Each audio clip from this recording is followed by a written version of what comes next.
director at the Press Association, and the journalist and broadcaster Carolyn Quinn. Plus, a first look at the front pages of tomorrow's papers, featuring images from tonight's BAFTA's ceremony.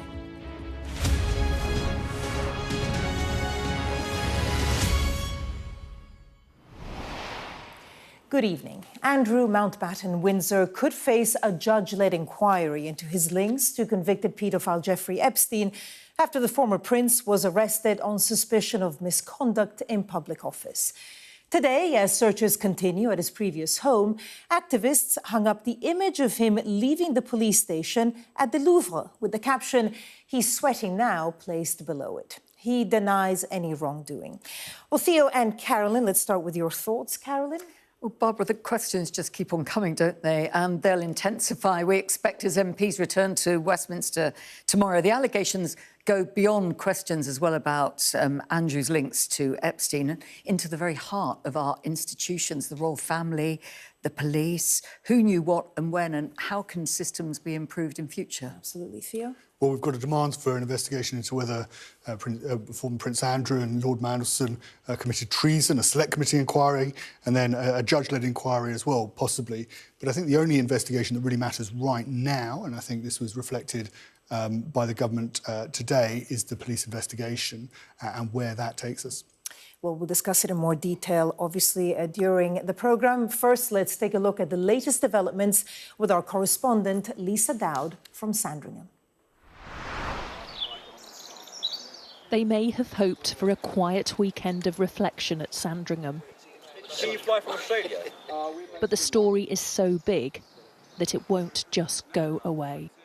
At the end of the most tumultuous of weeks for the royal family, it's here that Andrew Mountbatten Windsor returned on Thursday, having been arrested on suspicion of misconduct in public office. Now the calls for parliamentary scrutiny are getting louder. I think they need to look at all the evidence of information which was passed by Andrew to Epstein and to others, which is really quite worrying, because it could be confidential, it was confidential, and it could be secret information that was passed. And that really is quite appalling that that could have been done by anyone, let alone a member, as he was then, of the royal family. He was trade envoy for the UK between 2001 and 2011. He's accused of sharing sensitive information with the paedophile financier Jeffrey Epstein. The former prince has denied any wrongdoing. An indicator of just how serious this is for the royal family is that one former security minister is calling for Andrew Mountbatten Windsor to be investigated for treason. Other MPs are calling for a judge-led inquiry. Afternoon, Your Royal Highness. How do you feel about your brother's arrest?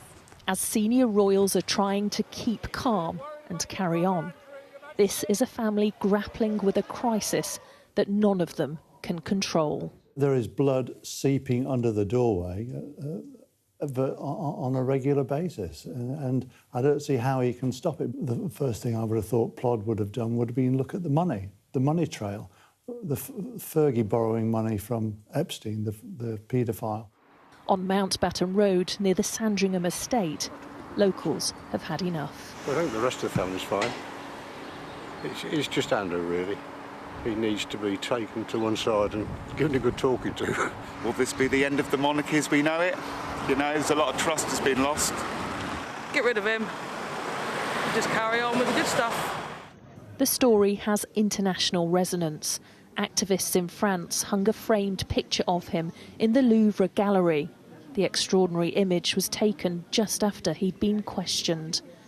As officers spent a fourth day searching Andrew's former home of Royal Lodge at Windsor, the government said they would have to wait for the police to do their job before acting. We're not ruling anything out around this, but we have obviously got a live police investigation underway. We'll look at any sensible proposals that do come forward, but it's premature at the moment because we do have the police doing their work. They need to have the time and space to do so. As the King set out, no one is above the law, and it's right that the police go wherever the evidence takes them.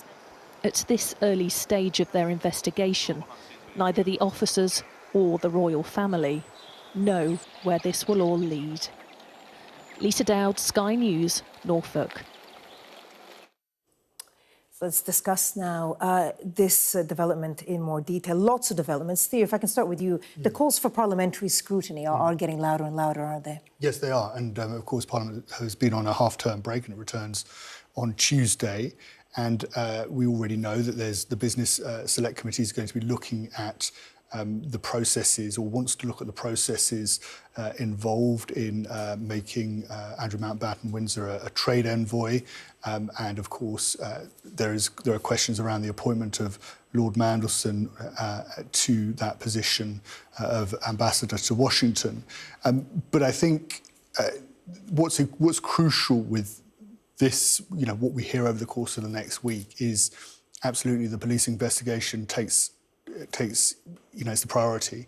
I remember speaking a few months back to some campaigners around Grenfell, and they were very concerned that putting the Grenfell inquiry first was going to make it incredibly difficult to secure justice in the courts for the families of those who died, because, of course, all of the information has come out prior in the inquiry itself, and because it's already appeared into the public domain, it is therefore automatically prejudiced. And I think it's absolutely important that the priority has to be that the police are allowed to do their inquiry and get on and do the work, because it's we've already had 3 million documents, there are potentially another 3 million to come, and the worst outcome would be that lawyers for Prince Andrew or former Prince Andrew are able to argue in court that any investigation is prejudiced, as is successfully argued that any investigation is prejudiced and justice can't run its course because the evidence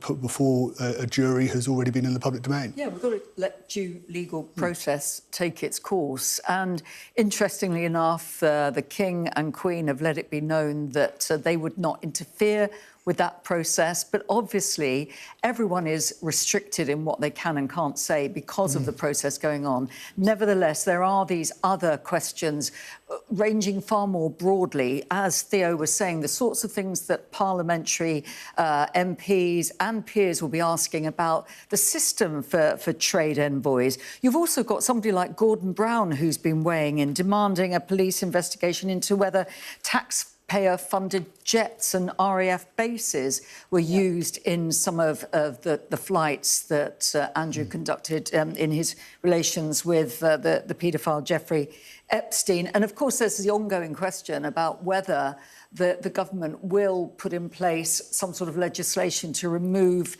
Andrew's place as eighth in line to the throne. But, again, they have said quite clearly, Bridget Phillipson was saying this morning, that has to wait for the police inquiry. So, as broadcasters, we have to be careful what we say. There is a legal process going on here, and he has continued to say that he is innocent of all wrongdoing. And I think that's a genuine, it's a genuine concern. The commentary is so skewed against Andrew Mountbatten Windsor prior to any legal process, and let's say the process, the judicial process, the criminal process, lands itself in a court, then we wouldn't want to end up in a situation where actually lawyers for Andrew can suddenly argue, well, how can we find somebody who doesn't have an opinion about whether he's, whether he can, is innocent or guilty? That's I think that's got to be a concern at this point. The other, I was just going to pick up on the Metro front page briefly. I think the royal family, indeed, I think the Metropolitan Police, is in a slightly invidious position now as to whether it goes down the route of, and clearly it's decided, the King has let it be known that he wants to open up all emails, correspondence for the inquiry and the investigation, so that, there's full transparency there. But ultimately, that's potentially going to raise some really difficult questions for the royal family. It's potentially going to raise some really difficult questions for the Metropolitan Police as well about what close protection officers may or may not have seen. And we're going to look in detail at what the Metro is covering there when we have a full look at the papers at 10:30. But first, Liberal Democrat spokesperson Joshua Reynolds, who is a member of the Business and Trade Select Committee, which will be considering Andrew's activities as a trade envoy on Tuesday, he told us earlier that the former prince should face questions. Andrew needs to be hauled in front of a parliamentary select committee. I sit on the Business and Trade Select Committee. That's the prime place to be able to have Andrew brought in front of to examine what he did when he was a trade envoy, to understand what the role was, how much it cost the UK, what the UK got from it. There are accusations of him leaking information at the time to Epstein whilst he was trade envoy and about that role. That needs to be investigated. There are reports that Peter Mandelson was somebody who helped secure him the role as trade envoy, and that's also something we really need to be looking into. Carolyn, what did you make of that? Well, there we are. This is another call for Andrew to be treated like anyone else, not above the law, not above being called by Parliament to address a select committee. And there is a certain compulsion to attend a select committee. So at the moment, I don't see that that's going to happen, again, while the legal process is going on. But the questions will continue. And as we said, there have been other calls as well. Tom Tugendhat, for example, calling for a parliamentary investigation, a cross-party, a joint select committee where the MPs and peers get together and they can summon witnesses and papers and establish what happened and how to address the damage.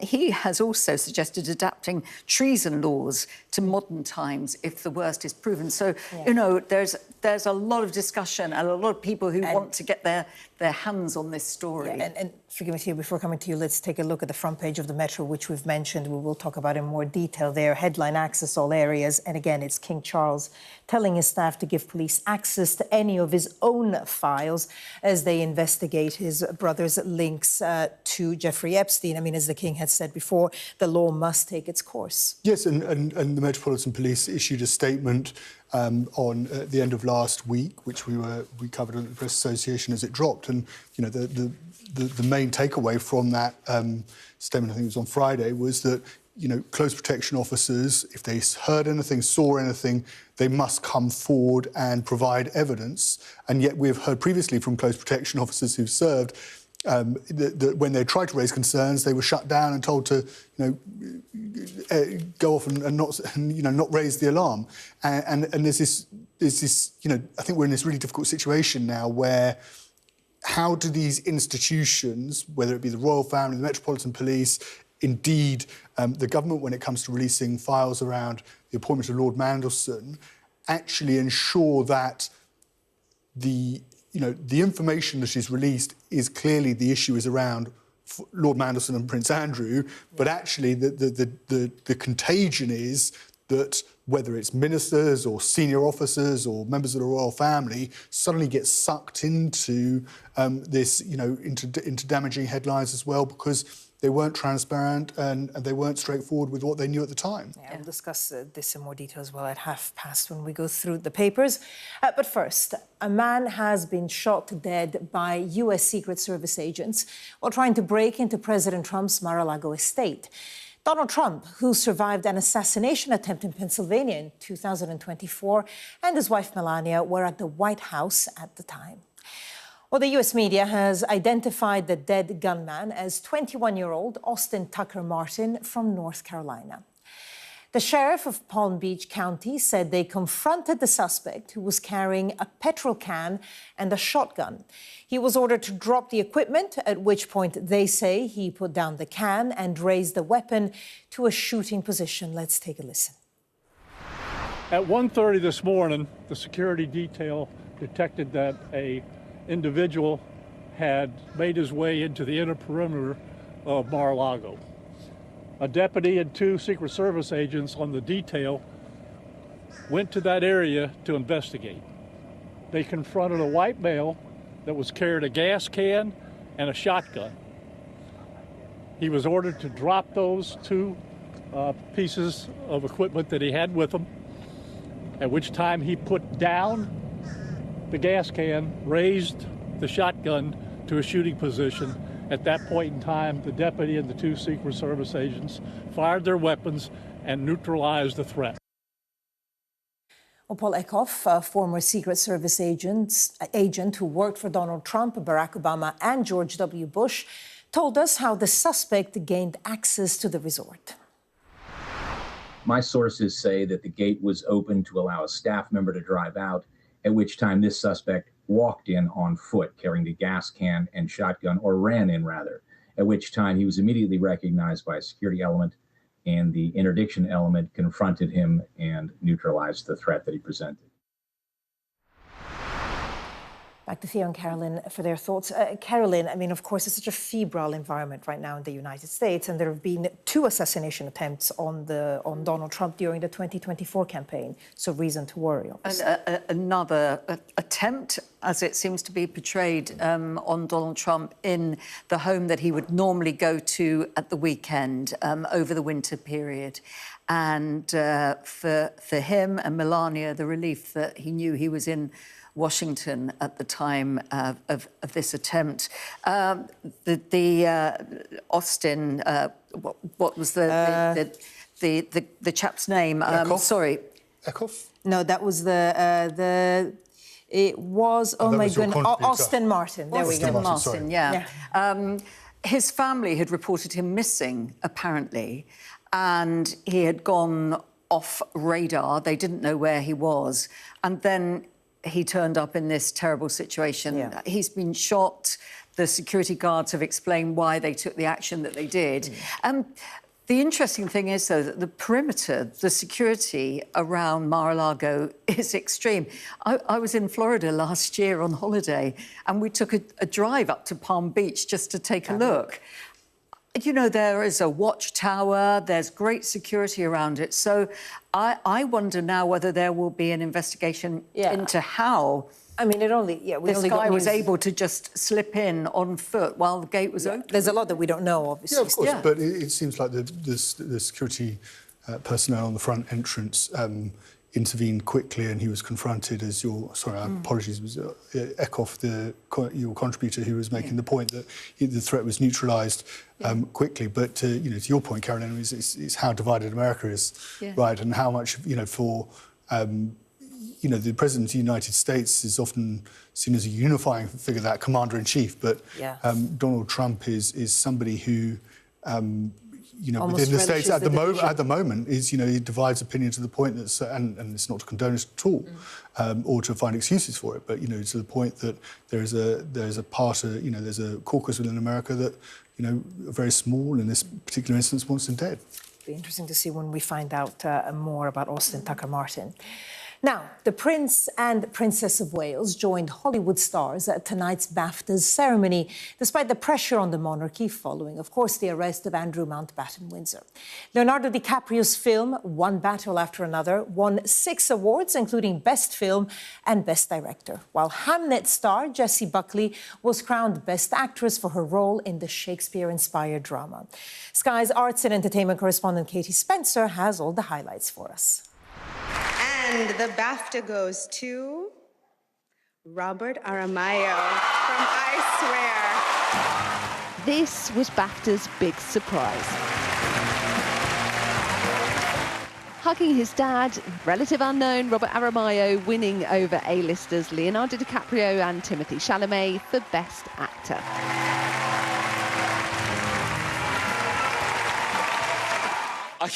I absolutely can't believe this. I can't believe that I'm looking at people like you and I'm in the same category of you. Never mind that I'm stood here. It's called Tourette syndrome. I say things that I shouldn't. What can you do? Do you want to come in for something to eat, John? BAFTA has form for going its own way. It was Aramayo's performance in this film, I Swear, about Tourette's, that stopped critics in their tracks.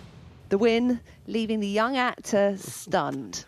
When I was in school, Ethan Hawke came in to speak to us at Juilliard, and he gave an amazing talk on longevity as an actor, about protecting your instrument and avoiding self-destructive behaviours. And it had a great impact on everyone in that room. So to be in this category with you tonight is incredible. Watched on by the royals, the ceremony perhaps a welcome distraction for the Prince and Princess of Wales. Of course, on this side of the pond, we do things a little differently. Instead of champagne... Leo, here you are. I think, how do you like the idea of an Oaty Hobnob flapjack? Sounds fantastic. It's yours, baby. From biscuits to cinematic brilliance, Jessie Buckley, the first Irish actor to win Best Actress, all for her role as a grieving mother in Hamlet. This is nuts. And I'd like to share this with my daughter, who's been with me since she was 6 weeks old on the road with this. It's the best role of my life, being your mom.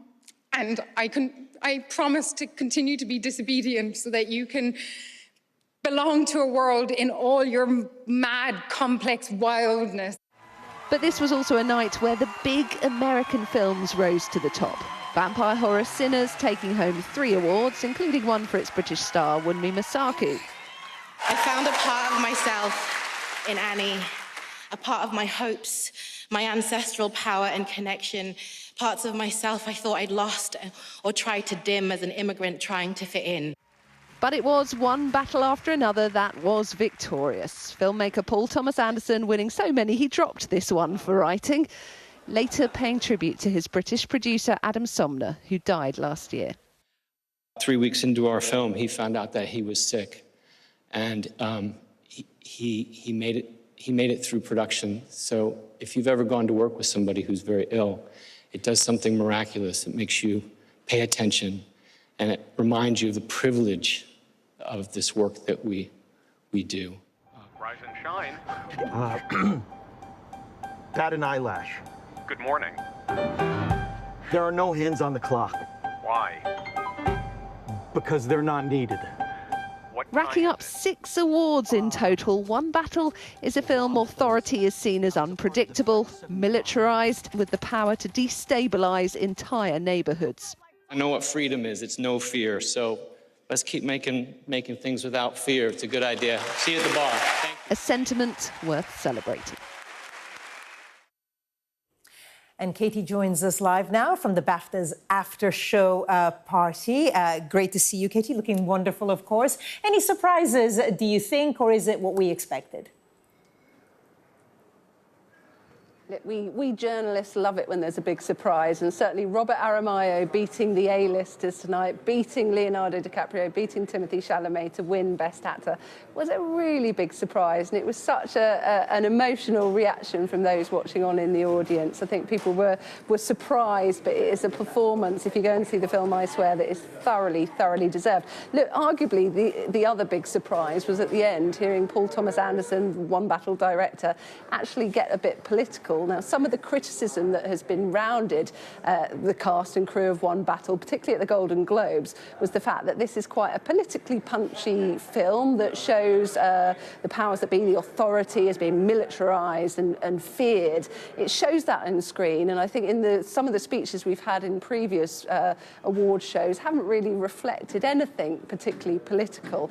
He spoke about that tonight. He spoke about the fact that freedom in filmmaking is important, and one has to wonder whether going forward to the Oscars next month, that being the very last award show, whether or not that is something that we're going to hear now. A lot of the stars and a lot of the production and filmmakers feeling a bit more emboldened to speak out, certainly in terms of the politics of what's going on in the world.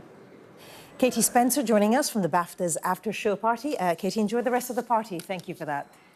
And back to Theo and Carolyn here in the studio. Theo, let me start with you. You've watched quite a lot of these films. Well, actually, I've only watched one battle after the other. Okay.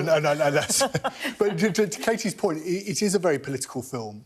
And I watched it at the same time as everything was, going south in Minneapolis. And what I was struck by was the use of humour to tell the story. I don't think it would have worked without that sort of rather dark sense of, humour that was used throughout the film. You couldn't have told that story. It would have just been too heavy going, and it would have been too close to the bone. And I think the way that the director and the way that it was written enabled, the humour enabled that story to be told in the way that it was. I mean, you mentioned heavy going. A lot of the films are quite heavy going. And actually, Alan Cumming, the host, opened the awards by saying that watching films this year was like taking part in a collective nervous breakdown. It's quite a time in history, I suppose. And I guess a lot of the films reflect it. Yeah, except I Swear was an amazingly uplifting film. Robert Aramayo has won the accolade of being Best Actor, beating Timothée Chalamet and beating Leonardo DiCaprio to that. And the film itself was just uplifting, telling the story of an amazing campaigner called John Davidson, who had Tourette's syndrome diagnosed when he was a young man, and how he had campaigned and fought his way up to the working life, getting recognition from other campaigners, and eventually being recognised by the Queen at Buckingham Palace. It was a really, really great story, the real-life story, but also making the film was really difficult. They initially, the producers said that they couldn't get any funding for it. You know, it just wasn't one of those films that would get funding. And the producer decided, or said that he would forego his own money to get the film made, and they will be celebrating tonight. They will indeed. That was uplifting. Speaking of celebrations, the 2026 Winter Olympics came to a close this evening. There have been highs, lows, agonising fourth-place finishes and heated rivalries over the course of the tournament, and the drama has not stopped today. Freestyle skier Zoe Atkin won the bronze medal in an intense women's halfpipe final. The 23-year-old, who was a favourite to win the event, was only half a point off from securing the silver medal position. By winning bronze, Team GB has now achieved a record-equalling tally of 5 medals at the Winter Games. While the closing ceremony tonight was staged in Verona's ancient Roman amphitheatre, bringing an end to a fortnight of Olympic sporting action. The show, titled Beauty in Action, celebrated art and sporting achievement in the 2,000-year-old arena. The Italian hosts formally handed over the Winter Olympics baton to the French Alps, which will host the next Games in 2030. I have to say that the Winter Olympics were the sporting event I didn't know I needed in the middle of all the sort of quite, depressing news stories. Theo, have you been watching it a lot? Yes, I've been watching the ice skating. Coming back from work and watching the ice skating. I don't know all of the characters, but I think I think actually these games I've sort of I've enjoyed more than I was perhaps expecting to. It sort of suddenly it was the Winter Olympics, and there was something else to watch on the TV in the evening, something else to get into, and I think it speaks to the power of sport a bit. I think sometimes we, I think in previous years, certainly obviously with the pandemic, with what happened in Tokyo, and actually I thought the Paris Games were a little underwhelming as well. I sort of refound my love of all things Olympics with these games. But it's not, I'm looking forward to LA now, whereas before I was a little bit different. But there's something I think about the Winter Olympics. It feels like in the Summer Olympics you're watching people run fast. In the Winter Olympics you're seeing people potentially risk their lives because they're incredible. Going down on a tray as a member of the skeleton team or doing it solo. Honestly, the bravery of these guys and the commitment to the training. And there was also that amazing American skater. I think Elisa Liu. Well, I was thinking of the male skater called Ilya Malinin, who was the first ever to be able to do a quadruple axel turn, which apparently has never been done. But he also took everyone's breath away by doing a backflip and landing on the tip of the blade. Now, I mean, that does take your breath away. Amazing skill. Really, really incredible. We'll have to wait another 4 years for the next Winter Olympics. Anyway, now we're going to take, coming up, we're going to take a first look at what's making the front pages of tomorrow's papers. Stay with us.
What's the best thing about being a Sky News presenter?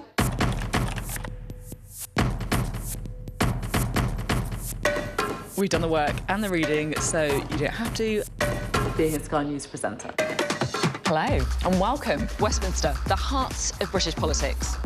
I'm so sorry about what happened to you. So what on earth is going on? It's not true. Can I tell you what I think? It's really unusual. Mornings with Rich and Frost. Let's crack on. Let's get started. Now that you're watching the wrap, time now to see what's making the front pages of tomorrow's papers. Well, the Metro leads with the ongoing investigation into Andrew Mountbatten Windsor, claiming the King will give the police access to any of his own files as they investigate his brother. The Sun leads with other royal insights, saying that Prince William is not in a calm state as the police investigates his uncle. The Eye alleges that the government fast-tracked security vetting for Peter Mandelson, despite knowing his links to Jeffrey Epstein. While the Telegraph states that Epstein's files are hidden across the US because he rented storage units to prevent authorities seizing material on computers. The Financial Times reports Iran has agreed a secret deal with Russia to acquire thousands of advanced shoulder-fired missiles as Tehran attempts to rebuild its air defenses, which were destroyed during last year's war with Israel. Meanwhile, The Guardian discusses a new £4 billion package that is set to support pupils with special needs. And let's discuss a lot of these stories with Theo and Carolyn. Let's start with the front page of the Metro that we mentioned a little bit earlier as well. Headline, Access All Areas, and it's King Charles telling his staff to give police access to any of his own files as they investigate. Carolyn, of course, his brother's links with Jeffrey Epstein. Yes, and the King, or the palace sources have let it be known that the King is absolutely willing to cooperate with a police inquiry and wants the police to do their job. It does suggest, according to the Metro here, that one document released in the United States at the weekend says or suggests that a whistleblower told the King in 2019 that Andrew had secret links to a millionaire banker whom Andrew told Epstein was his trusted money man. Now, that might be very difficult because obviously the questions around the royals and the palace have been, what did they know when? Yeah. They have been reactive as the news has gone on, the removal of titles, the banishment of Andrew away from Windsor. Maybe people will say, well, was that enough? Should more have been done at the time if whistleblowers were giving more information in 2019? Look, the palace has two choices, right? It can go down the route of obfuscating, of obstructing and not providing the police and the relevant authorities the information that they need in order to protect, let's say, their own interests. Or they can take the transparent approach, which they appear to be taking now, which I think is the right way to go, and to provide the authorities with everything that they need. And of course, that comes with it the inherent risk, which I think you were alluding to there, Carolyn, they are somehow implicated in knowing about, the details or further details about Andrew Mountbatten Windsor's links to Epstein and this David Rowland individual. But I think the risk of obfuscation, of trying to obstruct at this particular point in time, would be a mistake. And actually, I think, if they can provide the transparency, provide the details, let the police investigation go where it needs to go, then I would hope, and I think there is enough support for the royal family more broadly, and it was interesting to see your report from up in Norfolk, that actually the royal family can come out of at the end of this undoubtedly scarred and scathed, but still functioning, because the royal family has a huge value to this country, and it would be a travesty, I think, if it was to go under as a result of Prince Andrew Mountbatten-Windsor. It's really difficult for the palace because they'll continue to face questions about what they knew and when, but the royals won't want to say anything to cause problems for the authorities who are carrying out their work. I mean, there's so many elements to the story, of course. If we look at the Guardian front page, here it's calls for inquiry into Andrew's Epstein ties, and basically it's calls for parliamentary scrutiny that are getting louder and louder. And here it mentions an interview that the Education Secretary gave to Trevor Phillips this morning, where she didn't rule out such an inquiry. She just said it was premature because of the police investigation. Yeah, everything is being held off until the police investigation runs its course. Andrew Mountbatten-Windsor says he has committed nothing wrong. He denies any wrongdoing. He has denied all wrongdoing, and the legal course of action has to be allowed to go ahead, and we have to be careful about what we say. Having said that, there are continuing questions, and the whole idea of maybe having a parliamentary debate, this kind of judge-led inquiries being raised as a prospect, having a debate in Parliament about whether his succession to the throne, his eighth in line to the throne, whether that should be taken away. But as Theo was just saying, if you have a debate like that, that then opens up. Parliamentary privilege could then allow MPs to start asking any questions that they like. And up until now, it's been very difficult, hasn't it, for Parliament to address any question about the royal family. Any attempt has been dampened down and said it's beyond the rules. It needs to be sequential. Yeah. The police need to be able to conduct their inquiry. They need to bring, if there is, and this is a matter for the police, if there's a case to be brought by prosecutors before the courts, then that needs to happen. And then afterwards, we can have the debates about, you know, how appointments are made, the privileged position that the royal family enjoys, and actually whether there needs to be some modifications and more accountability to ensure something like this can't happen again. If it happens in order, then I just to the MP from the Liberal Democrats you had on earlier in the show, I think it was a pre-recorded interview, who says, you know, Andrew must come before the committee and answer questions. Well, respectfully, no. It needs to be for the police to bring a case and mount a case. Now, since the arrest on Thursday, most of the attention has been on Andrew Mountbatten-Windsor, but actually Peter Mandelson is back on the front page of the I paper. Their headline, number 10, fast-tracked security vetting for Mandelson, despite known links to Epstein. Carolyn. Well, this ties in with more necessity to release paperwork. And we know that the whole way that Peter Mandelson was vetted has been what has caused the Prime Minister his big problem at Prime Minister's questions when he was asked by Kemi Badenoch, did you know about the extent of of Mandelson's links to Epstein at the time that you appointed him to be US ambassador? And the Prime Minister had to admit, yes, I did, which has raised all these questions about how serious was the vetting of Peter Mandelson before his appointment. And this story in the Eye suggests that it was rushed through. They obviously needed to get the appointment done. Normally, a vetting process for a job like that would take months, but it's... according to the Eye, he was given clearance to view the top-secret material within weeks of being appointed, and that process usually takes several months. I think there have been freedom of information requests trying to get to the heart of this. But at the same time as this is going on, the government is now faced with the prospect of all the documents, all the links, all the communications with Peter Mandelson, between Peter Mandelson and government ministers, being brought out into the public, and the decisions made about which documents get brought out into the public made by a parliamentary committee. The Eye seems to be basing this story on I'd imagine dated pictures of Peter Mandelson wearing what appears to be a blue pass, which the paper has identified as having secured developed vetting status, and they've obviously pieced that together with other information as to, as to regards to his appointment, when that was made, and and come to the conclusion that the vetting process was faster than it might otherwise have been.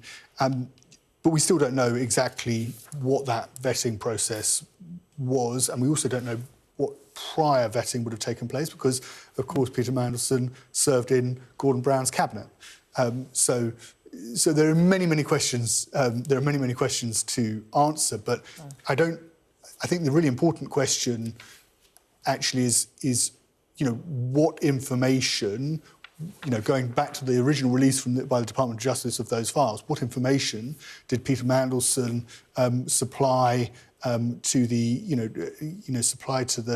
Jeffrey Epstein at crucial points, which would have enabled Jeffrey Epstein, you would presume, to make huge amounts of money. Highly sensitive information. The allegation is. So. Yeah. Lots to discuss there, but I just want to get two more stories in. If we look at the front page of the Financial Times, their headline, Tehran in secret deal with Kremlin for 500 million euros. So basically, Iran agreed a secret 500 million euro arms deal with Russia. All of this, of course, coming out when we know that the US, and Theo, if I can start with you here, sort of, amassing forces and potentially will be attacking Iran, or certainly threatened to. Yes, I don't know whether the Financial Times is top of the press pile in the White House. In the White House press room, but this isn't going to help matters, is it? Because, of course, Donald Trump has spoken that, in the last 24 hours or so, that he doesn't think that Iran is coming to the table quickly enough to avert military action by US forces as they gather, aircraft carriers gather around Iran, and potentially Donald Trump orders strikes against Tehran. It appears, of course, that according to this story on the front page, that Tehran has agreed a deal of around 500 million euros for thousands of missiles, which can of course be used to shoot down potential drone attacks and secure the country's air defence systems should America decide to strike. Yeah, and of course this is happening as we saw more rallies occurring in Tehran. Yeah. Some brave students and others taking to the streets, just as that build-up of US forces in the Middle East is intensifying. And Donald Trump has put a timeline on when a strike might happen. But there are reports that there could be more talks in Geneva coming up on Thursday. They haven't. That hasn't been. Although he verified. said something similar when they struck Iran, last year, and then he did it anyway. So we can never really fully, go on what Donald Trump says, but certainly a potentially a very sensitive and risky situation. OK, final story, The Guardian. Their headline, ministers reveal a £4 billion package to support pupils with special needs. They're calling it a generational overhaul of special education that will be announced tomorrow. Theo. It's interesting. I just think the front page, the way this story has been front page on the front page in The Guardian, this £4 billion package. And it's obvious that the Treasury and indeed Bridget Phillips and the Education Secretary very concerned about a backlash from Labour MPs, especially what we've seen since Christmas, and going back to the welfare debate of last summer, where plans to limit disability benefits was kiboshed by rebellious Labour MPs. This time they're trying to make sure that they get the communications right with their own backbenchers to ensure there isn't a similar rebellion. But I think my concern with the way this story's been framed is that it's against private providers, and I think there's a real danger that the children with significant needs will miss out. Carolyn? The government obviously knows that it has to do something. And Bridget Phillipson is taking her time to outline what the reforms will be and stressing that the reform will not mean any support is withdrawn. The government will be spending more money, in fact. But over 10 years, spending is almost doubled on SEND by about £8 billion. And the challenge, I guess, is to come up with a system that keeps the costs under control while providing the high-quality support for children that really do need it and that parents are crying out for. At the moment, there are so many problems with getting the provision in the first place and making sure that it is of a quality that helps children. Carolyn Theo, for the moment, thank you. Coming up in the sport with Mark. Action from the North London derby as Arsenal restore their 5-point lead in the Premier League with a big win over Tottenham Hotspur.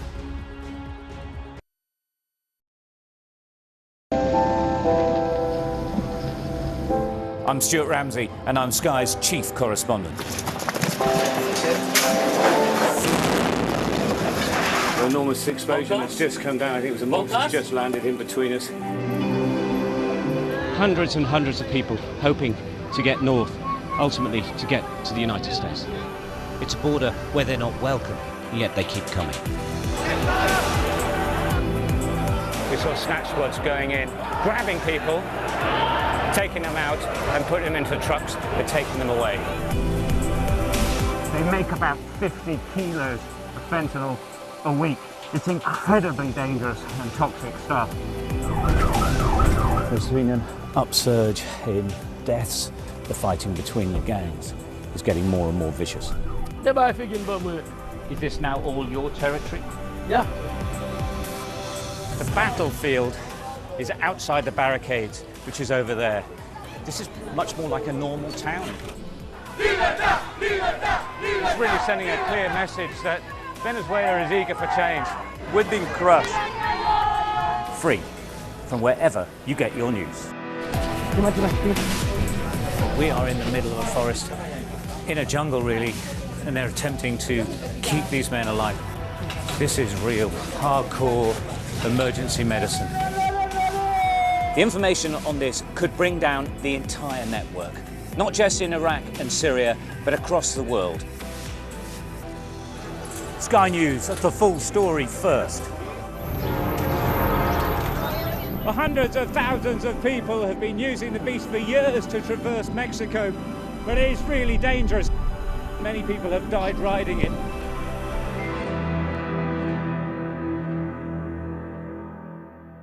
What's the best thing about being a Sky News presenter?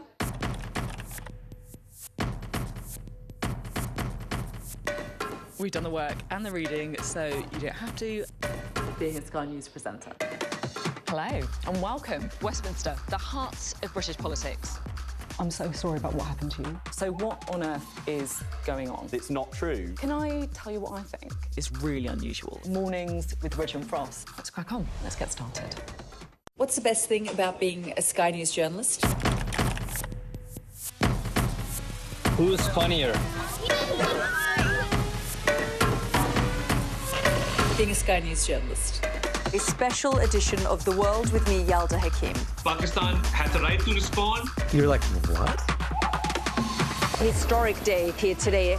Congratulations, this is a huge moment. But what happens now?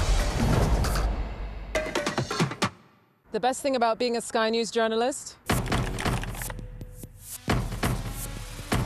They call him the king of the jungle. Being a Sky News journalist. Yusra Al-Baghir has this report. And this is what's left of it. As a woman of colour, how did the Harris campaign speak to you? People risk their lives to speak to us for this report. Mr. Zuma, Sky News. We're trying to see as much as we can. And time now to get the latest sport with Mark.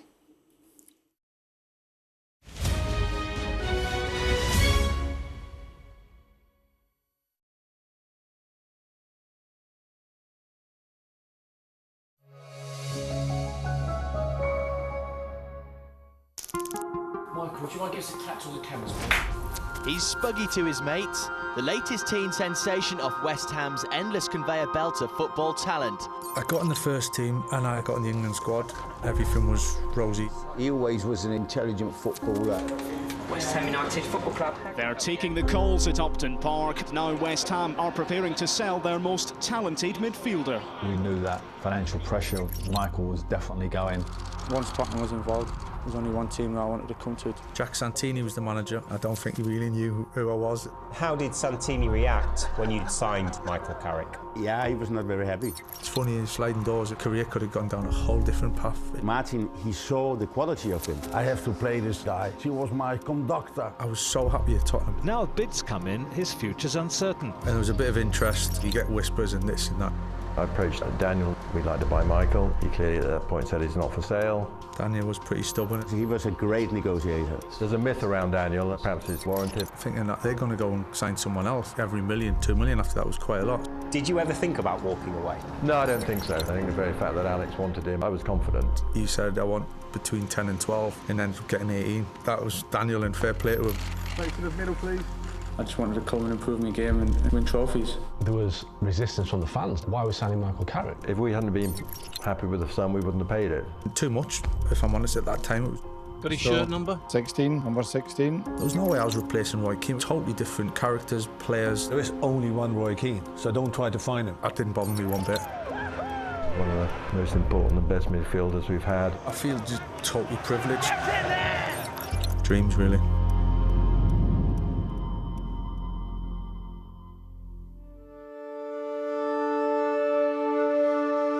He's spuggy to his mates, the latest teen sensation of West Ham's endless conveyor belt of football talent. I've had sort of a lot of taste of the bench this year, so to get a start at home was fantastic for me.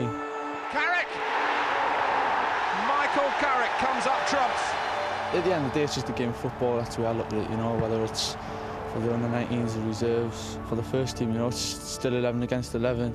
When I was 13 or 14, I went to about 10, 12, 14 clubs around the country for trials and loved West Ham, just settled at West Ham. He was a young lad that used to come down during the school holidays from the North East. Newcastle didn't want him. He was in that area but wasn't on their radar. Suddenly I see him go from 5 foot to 6'2". He really did shoot up. He always was an intelligent footballer. He knew the game, could pass through the ball.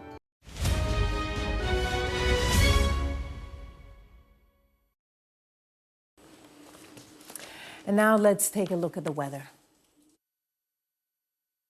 You're looking happy. Well, the forecast looks good. So you've sorted the travel insurance then? All Clear Travel Insurance sponsors Sky News Weather. An Atlantic flow will keep it mild this week, but expect further rain and strong winds at times, with the rain heaviest in the northwest. There'll be a mild but windy start tomorrow. Central and northern parts will see widespread blustery and locally heavy showers, concentrated in the northwest, but southern Britain will be mainly dry. Northern and central Britain will have further showers through the morning. All Clear Travel Insurance proudly sponsors Sky News Weather. And coming up, we'll have the latest developments as police continue their search of Andrew Mountbatten-Windsor's former home following his arrest. Stay with us.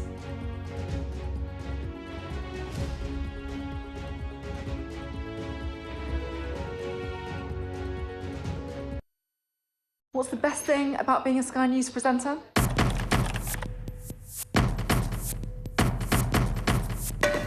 We've done the work and the reading, so you don't have to. Being a Sky News presenter. Hello and welcome. Westminster, the heart of British politics.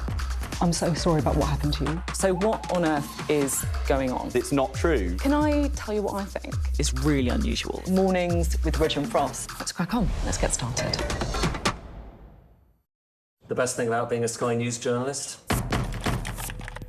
I'm going to take you behind the scenes here for Election Night Live. They have gone up and up. Being a Sky News journalist. Ed Conway, Sky News, is anyone going to talk to us? Mortgage rates did go up very sharply during your time in office. Here it is. First off, just the scale of what we're looking at. Our data shows it's been happening. Question is, why it hasn't been stopped.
Tonight on The Wrap, calls for Andrew Mountbatten Windsor to face parliamentary scrutiny.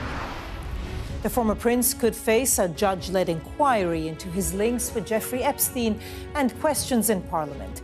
Today, police continued their search at Royal Lodge following his arrest on suspicion of misconduct in public office. New anti-regime protests in Iran continue, and as the U.S. military buildup gathers pace, Iran's president declares he will not bow to pressure ahead of fresh talks with America this week. The heat is on the government to reform student loan repayments. Conservative leader Kemi Badenoch vows to cut the amount of interest paid on some of the borrowing. Also tonight, the Prince and Princess of Wales join Hollywood royalty at the 79th British Academy Film Awards. It's the first time the couple have appeared in public together since Andrew's arrest. And Team GB matched their best ever medals total at the Winter Olympics, with Zoe Atkin taking bronze in the halfpipe as the 2026 Games draw to a close. We will discuss the day's biggest stories with Theo Usherwood, a news editor at the Press Association, and the journalist and broadcaster Carolyn Quinn. Plus, a first look at the front pages of tomorrow's papers, featuring images from tonight's BAFTA's ceremony.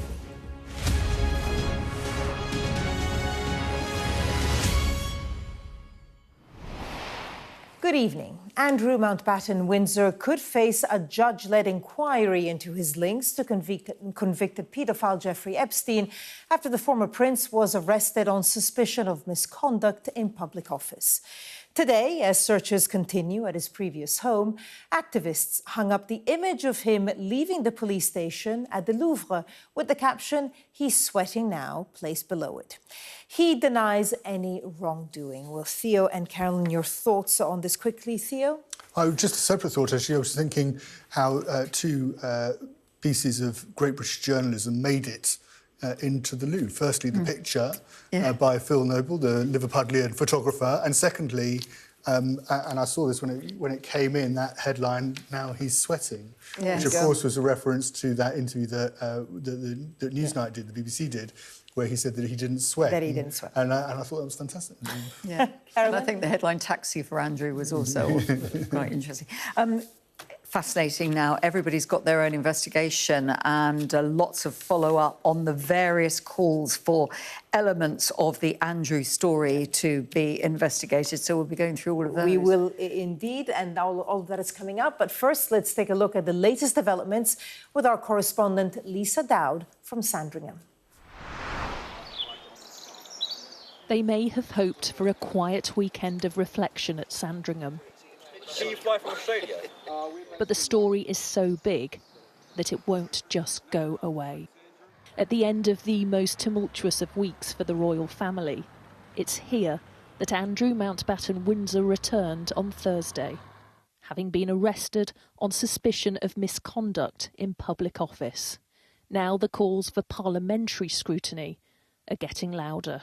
I think they need to look at all the evidence of information which was passed by Andrew to Epstein and to others, which is really quite worrying because it could be confidential, it was confidential, and it could be secret information that was passed. And that really is quite appalling that could have been done by anyone, let alone a member, of, as he was then, of the royal family. He was trade envoy for the UK between 2001 and 2011. He's accused of sharing sensitive information with the paedophile financier Jeffrey Epstein. The former prince has denied any wrongdoing. An indicator of just how serious this is for the royal family is that one former security minister is calling for Andrew Mountbatten Windsor to be investigated for treason. Other MPs are calling for a judge-led inquiry. Afternoon, Your Royal Highness. How do you feel about your brother's arrest?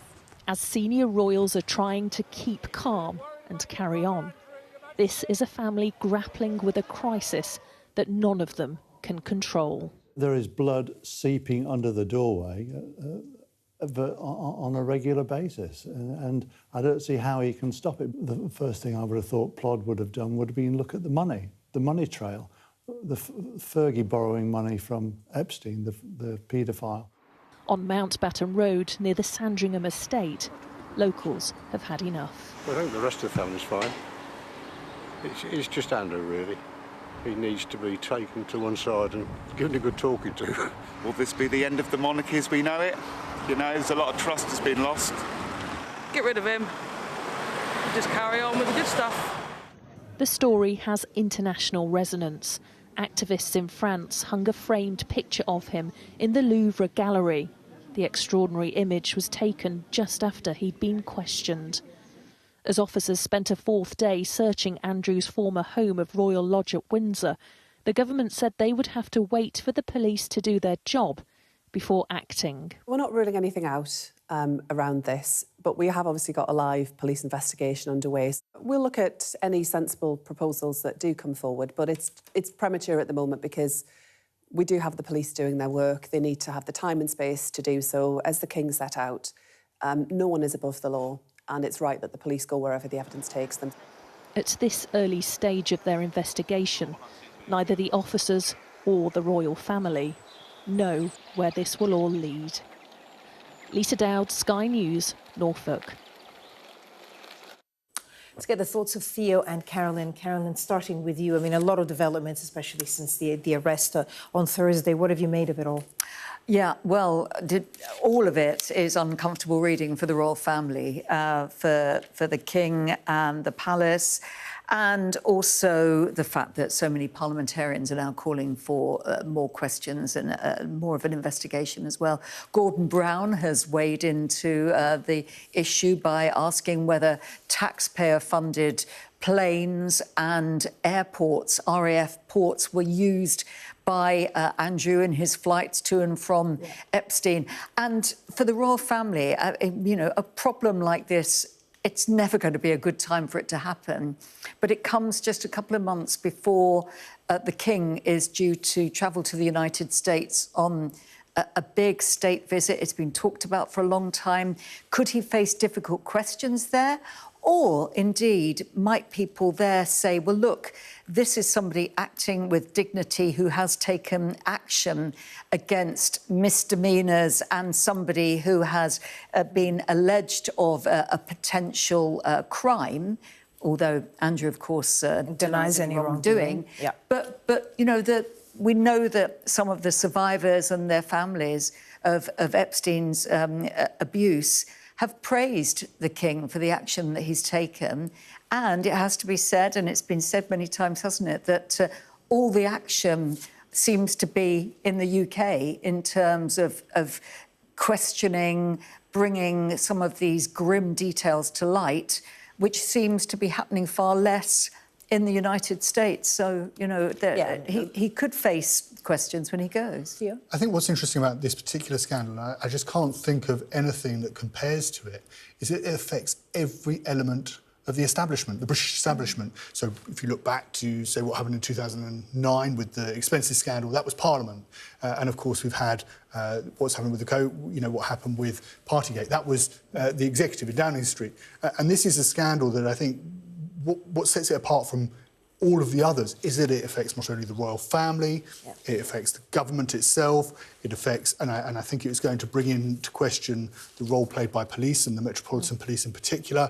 It is pervasive, and I think it is going to be very, very difficult now, and we'll be talking about some of the front pages in a moment, to ensure that actually justice is done on the one hand, and then at the same time, and this would be subsequent, at the same time that actually changes are actually put into place so that this sort of thing cannot happen again. Accountability, that seems to be because it's trust in institutions. It's trust in institutions and accountability, which just seems to be. But I guess that's why the King then said the law must take its course. I mean, but now, but what about 5 years ago or 10 years ago? And those are the difficult questions, isn't it?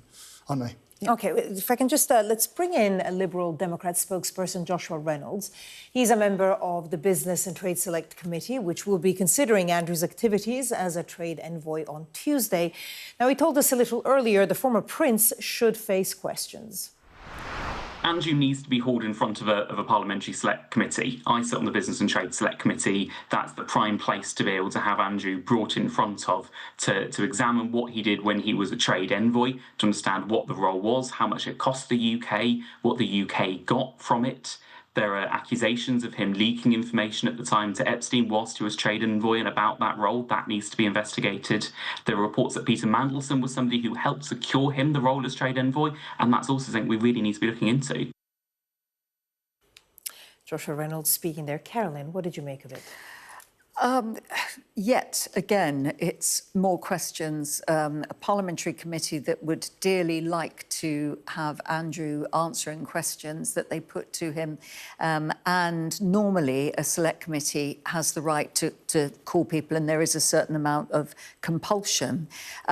Yet again, though, we come across the hurdle, which is that there is a legal case ongoing. Andrew has denied wrongdoing. We, as broadcasters, have to be responsible in what we report. And as we were discussing earlier, the fact is that a lot of this can't happen until that police inquiry has taken its course. Andrew has not been charged. He hasn't been convicted. We don't know what course that inquiry will take, and so some of this has to really hold off, I think, despite the fact that MPs would dearly like to investigate and further. I think the narrative around that's really important, right? So this isn't, if we are holding off to allow the criminal process, criminal proceedings to take place, that isn't silencing parliamentarians. That's not putting parliamentarians or indeed anybody else who wants to speak about it in a box and saying, we don't want to know. We have a judicial system in this country where you are innocent until you are found guilty. Yeah. And that process needs to run its course. And it needs to run its course without this ongoing sort of, accusations that somehow that people are being silenced or told that they can't speak about something. If it happens sequentially, then it will be perfectly possible to make the changes that need to be made to ensure this can't happen again after the Metropolitan Police and the Crown Prosecution Service or whichever police force is investigating have done their job. They're entirely entitled to look at how they could launch an investigation. And unsurprisingly, the Andrew investigation is on the front of many of the front pages, including the front of the Daily Mail, which tells us that his nephew, Prince William, has not been in a calm state just days after his uncle's arrest. There's the front page. We'll have a full look at all the papers at 11:30. But first, Iran's foreign minister says he'll meet US envoy Steve Witkoff again later this week for more nuclear talks. The US has been building up its military resources in the Middle East to pressure Iran into a deal. Speaking on US TV, the Iranian foreign minister said that he believed a peaceful solution could be found. If they want to find a resolution for Iran's peaceful nuclear program, the only way is diplomacy. And we have proved this in the past, and I believe that still there is a good chance to have a diplomatic solution which is based on a win-win game, and a solution is at our reach. So there is no need for any military build-up, and military build-up cannot help it and cannot pressurize us. Well, speaking to Fox News, US Special Envoy Steve Witkoff said President Trump was curious as to why the Iranians have not conceded to pressure. I don't want to use the word frustrated. It's almost because he understands he's got plenty of alternatives. But it's curious. He's curious as to why they haven't, I don't want to use the word capitulated, but why they haven't capitulated. Why under this sort of pressure, with the amount of sea power, naval power that we have over there, why they haven't come to us and said, we profess that we don't want a weapon, so here's what we're prepared to do. And yet it's hard to sort of get them to that place. Steve Witkoff there. Meanwhile, students at universities across Iran have taken to the streets in the first anti-government protests since last month's crackdown. Scuffles broke out at Amir Kabir University in Tehran between pro-regime and anti-regime students. Protests have been reported at several campuses over the weekend, with people chanting slogans against the government and the leader, the supreme leader, Ayatollah Ali Khamenei. The rallies mark 40 days since thousands of demonstrators were killed in a crackdown on dissent. And back to the thoughts of Theo and Carolyn. Theo, if I can start with you. I mean, we say thousands. The truth is we don't really know how many people have been killed in Iran. The estimates go from 7,000 to many, many more. But it does seem now that things are escalating with a potential American attack. Yes, it does. And I think it also presents a real conundrum for the British government. We've said that, to the US, that they cannot use our bases here in the UK, the bases that they have in the UK, to launch their attacks on Iran. If you remember back to when the United States, of course, launched strikes against nuclear facilities, Iranian nuclear facilities, last year, Keir Starmer came away and said, right, time for talks, we're all going to do talks, we're going to try and make talks work. And Donald Trump went ahead and acted regardless. I personally think that, given, you heard the Iranian government spokesperson there saying, well, time for diplomacy, it's only diplomacy that's going to work. But they've continued to develop a nuclear weapon during that, at a time of when they weren't being attacked. And it appears that the only thing that worked previously was to launch military strikes, for the US to launch military strikes against Iran. It can't be allowed to develop a nuclear weapon, and going the sort of softly approach, it hasn't exactly reaped dividends previously. Yeah, and the US is obviously using that build-up of military pressure in the Gulf to try to attempt to force Iran's hand on striking some sort of nuclear deal. But there have been two sets of talks so far, and they haven't produced anything. Interesting to hear there Witkoff saying that the Iranians haven't capitulated, which is exactly the sort of language that the Iranians would want to fight back against. So I think there does seem to be a waiting and watching game here, doesn't there, with Donald Trump saying, look, we have all this military hardware. It is gathering.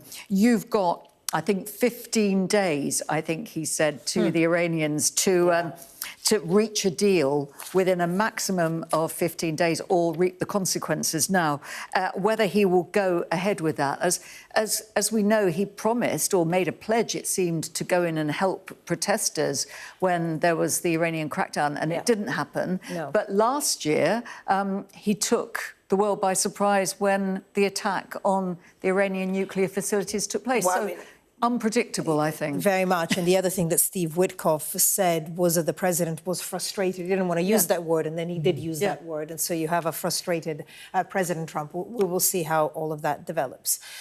Now, the Education Secretary has responded to suggestions that the government should lower student loan repayments. Kemi Badenoch today proposed scrapping real interest on Plan 2 loans, saying that for those who started university from 2012 until 2023, the system increasingly feels like a scam. Well, speaking to The Telegraph, the Conservative leader said, I am horrified at what graduates today are dealing with, and this is one of the reasons that millions of young people feel like they've been stitched up. Conservatives are the only party trying to help young people, whether by abolishing stamp duty or with our New Deal for young people. And speaking on Sunday Morning with Trevor Phillips, Bridget Phillipson said the government is attempting to fix a system that was introduced by the Tories. For more than a decade, they had this system, and there are problems with it. But I would just also observe that then in the same breath saying you want 100,000 fewer people to go to university, always said, by the way, by people who themselves went to university and who want to deny working class kids the chance to get on, is fundamentally wrong. I do recognise the problems we've got at the system. Yeah, you recognise. What are you going to do about it? Well, I'm bringing in maintenance grants for less well-off students is one thing that we have focused on. The threshold for repayment is going up this year. It will then in future years be frozen. Let's get the thoughts of Theo and Carolyn. Carolyn, I mean, it does seem to be a system, and I think it was the money-saving expert Martin Lewis that said it's now unfair to all. These Plan 2 arrangements that lasted from 2012 up to 2023, for those students, they have been hit big time because of the way that the loan repayments have linked up with RPI repayments and then some. So the argument is that it's been incredibly unfair on these students, which is why Kemi Badenoch has spotted an opportunity and said, we will do something about it. They're not the only party, I have to say. The Lib Dems will hold their hands up and say, well, hang on, we've said that we will write off debts for anyone who then goes into a public sector job. It's not happening yet, though, and in the meantime, a lot of these students are absolutely crippled with debt. What we don't know is whether Bridget Phillipson will actually do anything about it. She said she wants a fairer student loan system, and she'll look at the plan to arrangements, but whether she will actually do something about it to tackle those costs, we don't know yet.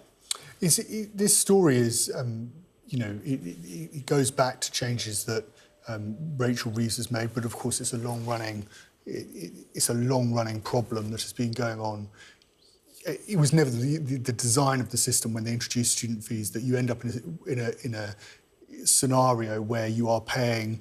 You know, these students, and you've interviewed them, they're not even hitting that, they're not even paying the capital on it. No. So it's just going up and up and up because they can't even afford the capital. So they're effectively they're paying a 10% tax for the rest of their careers. And the threshold at which they start to pay is going to be frozen for 3 years. And then they're going to, and it's affecting whether they can get a mortgage and their credit rating going forward. And of course, the students who have wealthy parents aren't affected because their parents can pay the fees up front and ensure they don't have to take out a loan in the first place. I also wonder you know, we're on the cusp of, you know, an AI, an artificial intelligence, you know, gutting, I think, many white-collar industries. And actually, you could see a point in time in the not-too-distant future where I think the whole university model is going to topple over, especially if you've got foreign students being, you know, with the visa system that's the way it is at the moment, and the changes that are being made, that actually are discouraged to come to this country to study, and of course they pay higher fees anyway, that actually you end up in a situation where there is no incentive whatsoever to go to university, and that employers need to be much shrewder and smarter, and many of the accountancy firms already do this and other industries do this, of just finding fast-track opportunities to get school leavers straight into work. Yeah. And Kemi Badenoch was making the point as well that how do you pay for helping out those students with their loans? Well, the idea is you send fewer students to university, you find other ways to employ or which, of course, I mean, it's a controversial topic. Which, of course, is a controversial topic, and also the idea of ending what they call dead-end university courses. I think Kemi Badenoch used a rather ruder word about some of these courses in her telegraph. Which we won't repeat. No, which we won't repeat. All right, Carolyn, Theo, thank you. Now, coming up, royalty join Hollywood stars at this year's BAFTA ceremony.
What's the best thing about being a Sky News journalist? Who's funnier? Being a Sky News journalist. A special edition of The World with me, Yalda Hakim. Pakistan had the right to respond. You're like, what? A historic day here today. Congratulations, this is a huge moment. But what happens now? The best thing about being a Sky News journalist? They call him the king of the jungle. Being a Sky News journalist. Yusra Al-Baghir has this report, and this is what's left of it. As a woman of colour, how did the Harris campaign speak to you? People risk their lives to speak to us for this report. Mr. Zuma, Sky News. We're trying to see as much as we can. The best thing about being a Sky News journalist? I'll take you behind the scenes here for Election Night Live. They have gone up and up. Being a Sky News journalist. Ed Conway, Sky News, is anyone going to talk to us? Mortgage rates did go up very sharply during your time in office. Here it is. First off, just the scale of what we're looking at. Our data shows it's been happening. Question is, why it hasn't been stopped. The Prince and Princess of Wales joined Hollywood royalty at tonight's BAFTA ceremony, despite the pressure on the monarchy following the arrest of Andrew Mountbatten Windsor. The Leonardo DiCaprio film, One Battle After Another, won 6 awards, including Best Film and Best Director, while Hamnet star Jessie Buckley was crowned Best Actress for her role in the Shakespeare-inspired drama. Sky's arts and entertainment correspondent Katie Spencer has all the highlights. Robert Aramayo from I Swear. This was BAFTA's big surprise. Hugging his dad, relative unknown Robert Aramayo winning over A-listers Leonardo DiCaprio and Timothée Chalamet for Best Actor.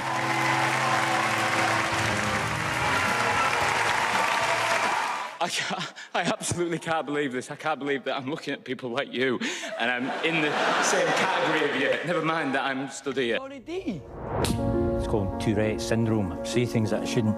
What can you do? Do you want to come in for something to eat, John? BAFTA has formed for going its own way. It was Aramayo's performance in this film, I Swear, about Tourette's, that stopped critics in their tracks. The win, leaving the young actor stunned. When I was in school, Ethan Hawke came in to speak to us at Juilliard, and he gave an amazing talk on longevity as an actor, about protecting your instrument and avoiding self-destructive behaviours. And it had a great impact on everyone in that room. So to be in this category with you tonight is incredible. Watched on by the royals, the ceremony perhaps a welcome distraction for the Prince and Princess of Wales. Of course, on this side of the pond, we do things a little differently. Instead of champagne... How do you like the idea of an Oaty Hobnob flapjack? Sounds fantastic. From biscuits to cinematic brilliance, Jessie Buckley, the first Irish actor to win Best Actress, all for her role as a grieving mother in Hamnet. I'd like to share this with my daughter, who's been with me since she was 6 weeks old on the road with this. It's the best role of my life, being your mom, and I promise to continue to be disobedient so that you can belong to a world in all your mad, complex wildness. But this was also a night where the big American films rose to the top. Vampire horror Sinners taking home 3 awards, including one for its British star, Wunmi Mosaku. I found a part of myself in Annie, a part of my hopes, my ancestral power and connection, parts of myself I thought I'd lost or tried to dim as an immigrant trying to fit in. But it was one battle after another that was victorious. Filmmaker Paul Thomas Anderson winning so many he dropped this one for writing. Rise and shine. Pat an eyelash. Good morning. There are no hands on the clock. Why? Because they're not needed. Racking up 6 awards in total, One Battle is a film authority is seen as unpredictable, militarised, with the power to destabilise entire neighbourhoods. I know what freedom is. It's no fear. So let's keep making things without fear. It's a good idea. See you at the bar. A sentiment worth celebrating. Katie Spencer, Sky News.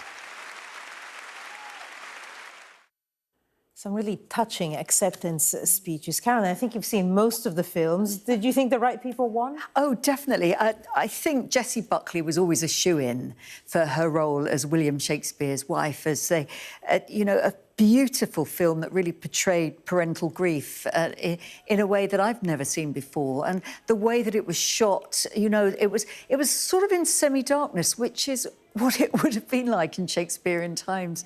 A candle was lit. It didn't then light up the whole room. It just lit up faces. That was an expected win. I think alongside the very unexpected win that you saw there by Robert Aramayo for his role in I Swear as a real-life campaigner. A double win, yes. Yeah. Newcomer and Best Actor, where he beat people like Leonardo DiCaprio to that. That's why he was celebrating so much there. But a great story as well that was told in that film, I Swear, about a campaigner who struggled against the odds with Tourette's and has been hailed in that field as somebody who's really raised the profile. This film struggled to be made. It struggled to be made because nobody wanted to fund it initially, but also because it has got a lot of swearing in. Yeah. The main character, who has Tourette's, does swear a lot, and I think they had to find a way to get it past the censor while not removing the reality of I bet whoever funded is glad they funded it now. I think they will be. One of the other main films, of course, One Battle After Another, that won Best Director, Best Film. Yes, and I thought well deserved. It's a film I've seen. I've watched it at home rather than going to the cinema. Perhaps I should have done the latter. But I just thought the use of this sort of dark comedy to tell a story that I think would probably otherwise just have been too intense. And I listened to the director's comments then at the end about freedom and being political. It was quite a political speech. And it'll be interesting to see what happens at the Oscars. I think it's next weekend, isn't it? To see which direction Hollywood goes in with its own awards. But I think the use of humour, of comedy, to tell in the way that it did was, I think, it was, otherwise it would have just been too much. It would have been too much of I'd have found it too much of a watch. And of course, at the time we now find ourselves in, I think these films are important. Humour helps. Theo, Caroline, thank you. And it's time now to see what's making the front pages of tomorrow's papers. Well, the Metro leads with the ongoing investigation into Andrew Mountbatten Windsor, claiming the King will give the police access to any of his own files as they investigate his brother. The Daily Star alleges that some royals were aware of Andrew's behaviour. King Charles has indicated that he is fully willing to cooperate with the police. The Sun leads with other royal insights, saying that Prince William is not in a calm state as the police investigates his uncle. And the Mirror has a similar headline, quoting the Prince as saying he needs to calm down. The Mail also leads with Prince William's well-being amid his uncle's arrest. The Eye alleges that the government fast-tracked security vetting for Peter Mandelson, despite knowing his links to Jeffrey Epstein. While the Telegraph states that Epstein's files are hidden across the US because he rented storage units to prevent authorities seizing material on computers.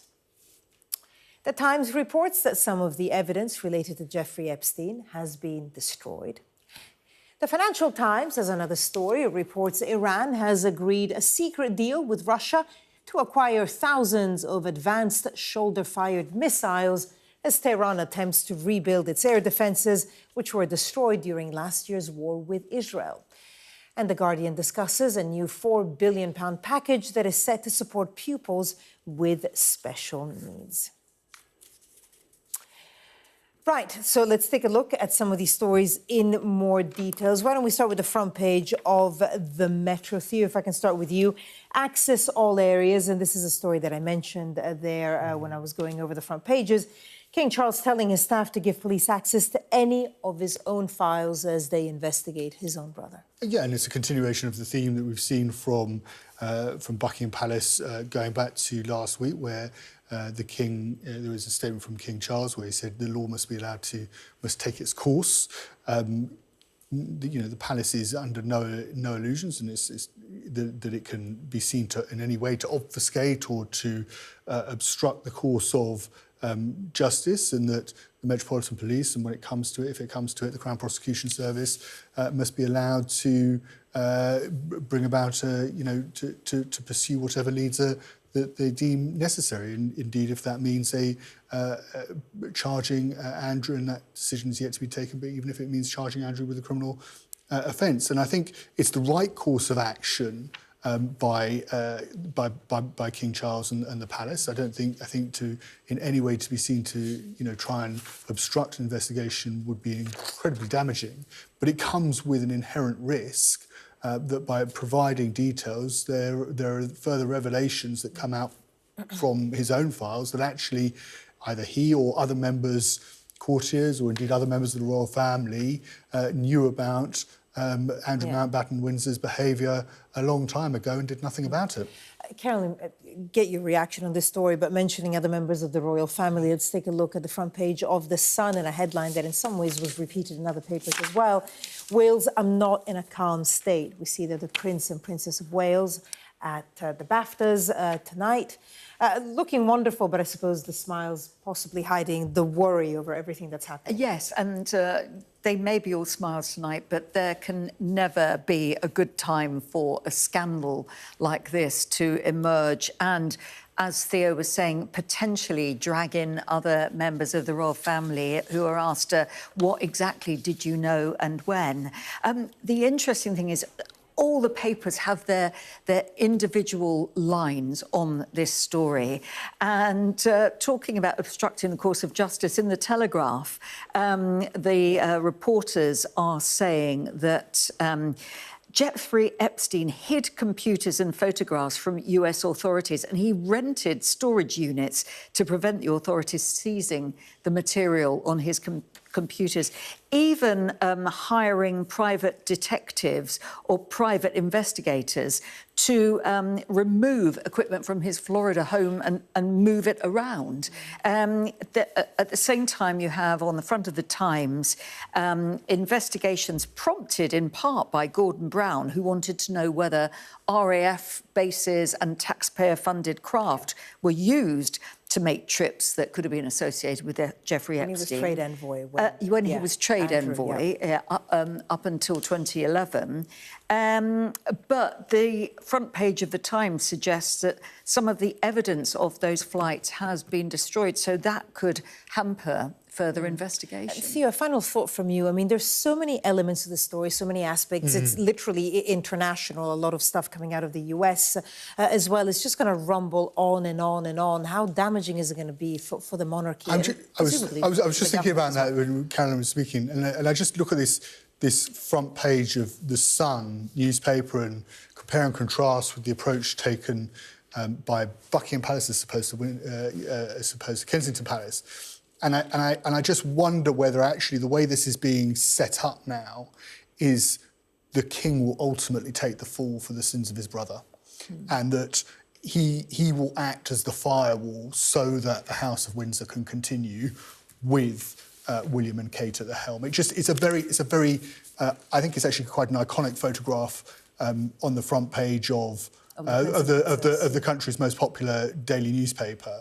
That actually, I think, the way this is being set up by Kensington Palace is that this is the way the royal family continues, and that it will ultimately be King Charles that has to. This scandal is now so big that in order for the royal family to survive, he's going to have to bear the brunt of it. But what do you mean by the bearing the brunt? Whatever comes out, and of course there are criminal, proceedings potentially underway. So we don't need to get ahead of ourselves. But I think it is inevitable that the royal family doesn't come out of this unscathed and unscarred. And I think it's the way I'm looking just the early sort of reading the tea leaves and seeing the way it's going, I think the way forward is with William and Kate at the helm of the royal family, and that all of the negativity and that comes with the way that this plays out, I think the king is going to ultimately have to bear the brunt of that. We'll see how it all unfolds. Now, coming up next, we're going to take a look at more top stories in tomorrow's papers. Stay with us.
What's the best thing about being a Sky News presenter?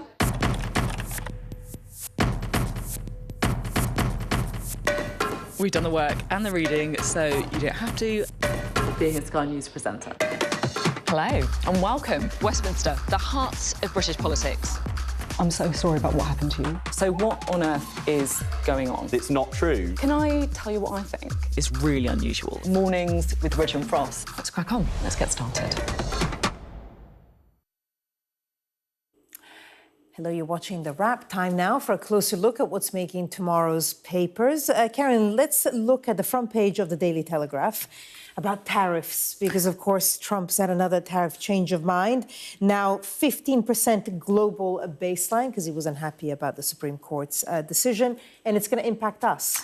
Yeah, well, we had a deal at 10%, didn't we? Although there were carve-outs for car manufacturing and steel, something separate as well on pharmaceuticals, which, as far as I can understand it, it's incredibly complicated. I don't think they are affected. But nevertheless, what we thought was 10% has now gone up to 15%. So here, the British Chambers of Commerce are saying that exports are facing an additional cost of between $2 billion and $3 billion after all import tariffs were raised to 15%. Obviously incredibly uncomfortable and unhappy about it. And there will be plenty of businesses now looking at ways of getting a refund on the money that they've lost already and wondering where this tariff rule takes them in future. It can only run for 150 days. Right. So with this new set of tariffs before President Trump has to come back and find another legal way of imposing tariffs. But you can still do a lot of damage in 150 days. Well, the tariffs are bad enough. Or pause. Yeah. Well, it's the unpredictability as well. Exactly. So, you know, the ups and downs, who knows? OK. Let's take a look at a very different story now. The Times, page 4. Gen Z. Let's go with Gen Z because it sounds a bit more, I don't know, more Gen Z. They're stuck at home and childless and they can't grow up. Why not? Well, it's sort of a continuation of the story we were talking about earlier about, you know, the effect of tuition, the paying back tuition for your university tuition fees, and this is that only 1 in 10 Gen Zers have at least one child by the age of 23, and that's compared, and this is to a previous generation, of course, the millennials, which found that actually 24% had become parents by the age of 25. Wow. So there are a number of factors that the researchers. The Millennium Cohort Study have looked into. Many Gen Zers are still at home, 68% by the age of 23. Only 21% are in rental accommodation, 39% compared to millennials. I mean, the story is an easy one to tell, right? It's the effect of, you know, where we are as an economy right now does not favour young people. It is tough out there for young people, and they are having to live at home, often live with their parents at home. They can't afford to move out. They can't afford to start lives. They can't afford to have children. And I think this is a broader problem, not just for the UK, but also for wider Western economies. Yeah, and the generational inequalities and the whole debate about whether more help should be given to pensioners or to younger people who are trying to start out in life. It's a really difficult issue to deal with. Very worrying for any society. Caroline Quinn, Theo Usherwood, thank you both so much. It's been a pleasure. Thank you. Thank you. And coming up, we'll have action from the North London derby as Arsenal restore their 5-point lead in the Premier League with a big win over Tottenham Hotspur.